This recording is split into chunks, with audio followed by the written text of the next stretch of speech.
અમરેલી જિલ્લા કોંગ્રેસ કાર્યાલય ખાતે કોંગી નેતા પ્રતાપ દુધાતે સ્થાનિક સ્વરાજની ચૂંટણીને લઈને કમર કસવાનું શરૂ કર્યું હતું। મોટી સંખ્યામાં કોંગી કાર્યકરોને સાંભળ્યા બાદ કોંગી નેતા પ્રતાપ દુધાતે જણાવ્યું હતું કે પ્રજાની આંખમાં આંખ મિલાવીને વાત કરીએ એ પણ આપણી જીત છે અને સત્તા હોય કે ન હોય પરંતુ પ્રજાહિતમાં કામ કરવા માટે અનુરોધ કર્યો હતો।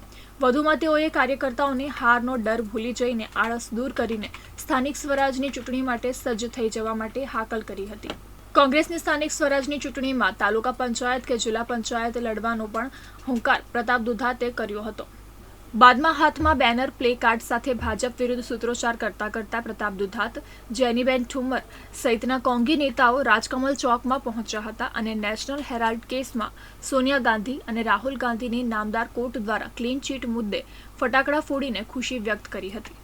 કોંગ્રેસ પાર્ટીની વિસ્તૃત કારોબારી સાથે એસઆઈઆરના વિવિધ મુદ્દા ઉપર પાર્ટીના કાર્યકર્તા સાથેની વાત, તાલુકા પંચાયત જિલ્લા પંચાયત માટેની ઇલેક્શનની તૈયારીઓ અને હિન્દુસ્તાનના રાજનીતિમાં વિરોધ પક્ષને ખતમ કરવાના કાવતરામાં જ્યારે કલ્પના ન કરી શકે એવા નેશનલ હેરાલ્ડ ખોટો કેસ ઊભો કરી ઈડીના નામની એક ડર અને ભયના માહોલમાં સોનિયા ગાંધીને રાહુલજીને મૂકવા માટેનો પ્રયત્ન નિમ્ન કક્ષાનો ભારતીય જનતા પાર્ટી મારફત થયો।